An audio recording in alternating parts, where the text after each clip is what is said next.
வாசிக்கும்படியாய் தெரிந்து கொண்ட வேத பகுதி யோவான் சுவிசேஷம் அதனுடைய 2வது அதிகாரம் அதனுடைய 1 முதல் 11 வரை உள்ள வார்த்தைகளை யாராவது வாசிங்க. 3ஆம் நாளிலே கலிலேயாவில் உள்ள கானா ஊரிலே ஒரு கல்யாணம் நடந்தது.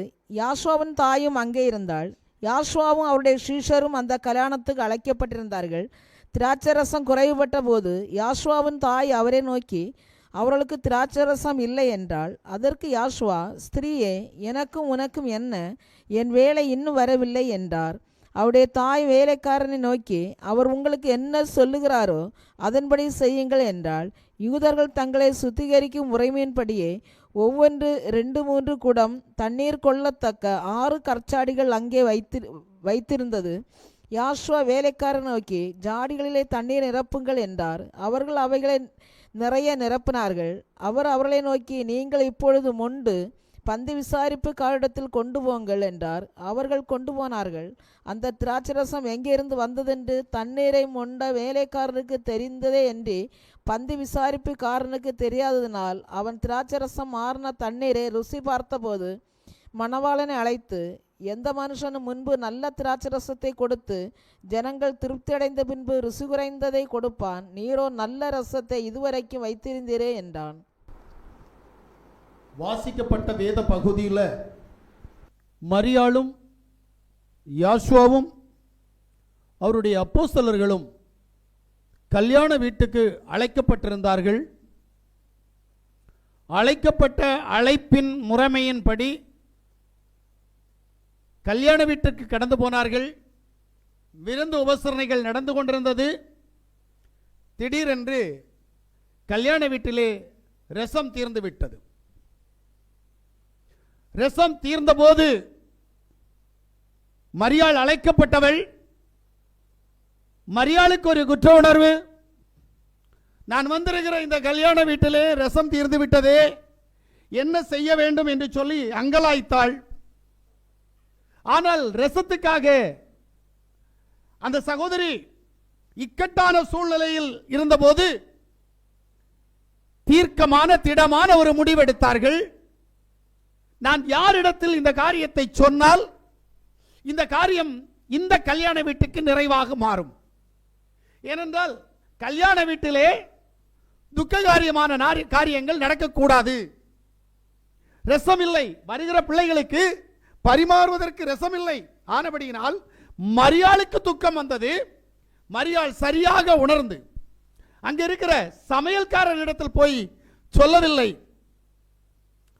அந்த அம்மா சரியான முடிவு எடுத்தாங்க. இதை யார்கிட்ட சொன்னா இந்த காரியம் நடக்கும் என்று எண்ணி யாசுவா மேசியாவிடத்தில் மகன் என்று எண்ணவில்லை. அந்த அம்மாவுக்கு தெரியும் இவர்தான் தேவன், நான் இவரிடத்தில் சொன்னால் இந்த காரியம் நடக்கும் என்கின்ற விசுவாசத்தினுடைய ஊடாய் அவரிடத்தில் போய் சொன்னார்கள். அவர் உண்மையிலே என்ன சொன்னார் தெரியுமா? அங்கதான் ஒரு சிக்கல். ஸ்திரீயே, ரோமன் கத்தோலிக்க பைபிள்ல பெண்ணே என்று இருக்கும். ஸ்திரீயே, உனக்கும் எனக்கும் என்ன? இந்த வார்த்தையினுடைய அர்த்தம் என்ன தெரியுமா? அவர் அங்க மரியாளுடைய குமாரனாக இல்லை, தான் தேவன் என்கின்ற எண்ணத்தினுடைய ஊடாய் நின்று கொண்டிருக்கிறார். மரியாளும் அந்த எண்ணத்தினூடாகத்தான் அவரை அணுகினப்பார். அப்ப சொல்றாங்க, உனக்கும் எனக்கும் என்ன, என் வேலை இன்னும் வரவில்லை என்று சொல்லி அந்த காரியத்தை முடித்து வைக்கிறார். என்னால் முடியாது என்று சொல்லி முடித்து வைக்கிறார். ஆனால் மரியாளுடைய விசுவாசம் விடவில்லை. இங்கதான் நீங்க யோசிக்கணும். விசுவாசம் என்றால் இப்படித்தான், எதிர்ப்பின் மத்தியிலும் போராட்டத்தின் மத்தியிலும் நம்முடைய விசுவாசம் எப்படி இருக்கிறது என்கின்ற வரைமுறை ஒன்று இருக்கிறது. இங்கே மரியாள் யாசுவாவிடத்தில் ஒன்றும் சொல்லவில்லை. வேலைக்காரர்களை பார்த்து அவர் என்ன சொல்லுகிறாரோ அதன்படி செய்யுங்கள் என்று சொல்லி கட்டளையிட்டாள். வேலைக்காரர்கள் கீழ்ப்படிய ஆரம்பித்தார்கள். நீங்க வேத புஸ்தகத்தை வாசித்தீங்கன்னா உங்களுக்கு தெரியும். அந்த 4-5 ஆகிய வசனங்களை வாசிங்க. அதற்கு யாசுவா, ஸ்திரீயே, எனக்கும் உனக்கும் என்ன, என் வேலை இன்னும் வரவில்லை என்றார். அவருடைய தாய் வேலைக்காரனை நோக்கி, அவர் உங்களுக்கு என்ன சொல்லுகிறாரோ அதன்படி செய்யுங்கள் என்றாள். விசுவாசத்தினுடைய ஊடாய் அபேட்சை வச்சவர்கிட்ட எதுவுமே பேசல.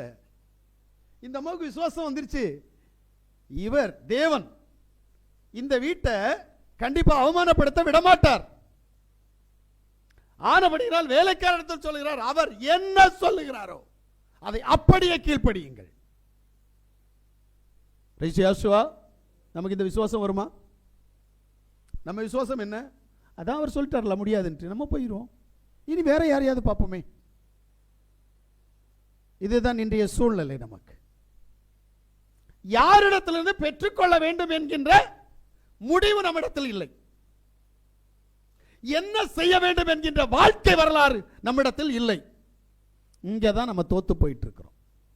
மரியாள் அந்த இடத்துல 100% விசுவாசத்தினுடைய ஊடாய் ஜெயிச்சிட்டாங்க.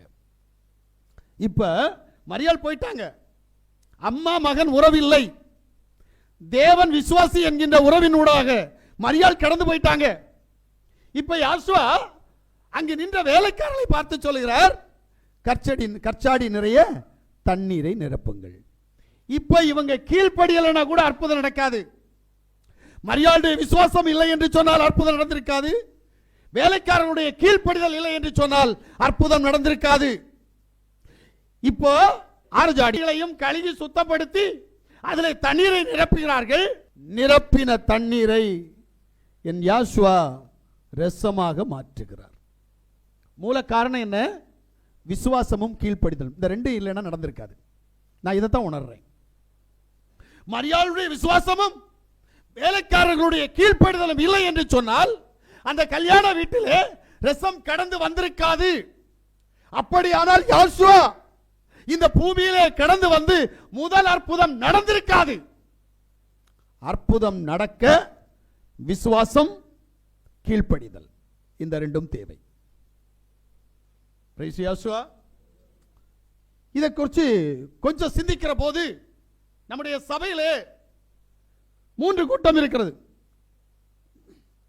எப்படிப்பட்ட கூட்டம் என்று சொன்னால், நான் கழிந்த காலங்களிலே சொன்னதுதான், விசுவாசி, பாவன விசுவாசி, அவிசுவாசி என்று சொல்லி 3 கூட்டம் இருக்கிறது. இது சபை.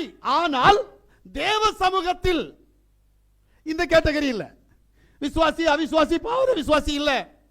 இங்க அழைக்கப்பட்டவன், தெரிந்து கொள்ளப்பட்டவன், சேர்த்துக் கொள்ளக்கூடியவன் ஆக 3 கூட்டம் இருக்கிறது. இங்க இருக்கிறீர்கள். நீங்கள் அத்தனை பேரும் சேர்த்துக் கொள்ளக்கூடிய கூட்டம் அல்ல. நீங்கள் அத்தனை பேரும் தெரிந்து கொள்ளப்பட்ட கூட்டம் அல்ல. ஆனால் நீங்கள் அத்தனை பேரும் அழைக்கப்பட்ட கூட்டம்.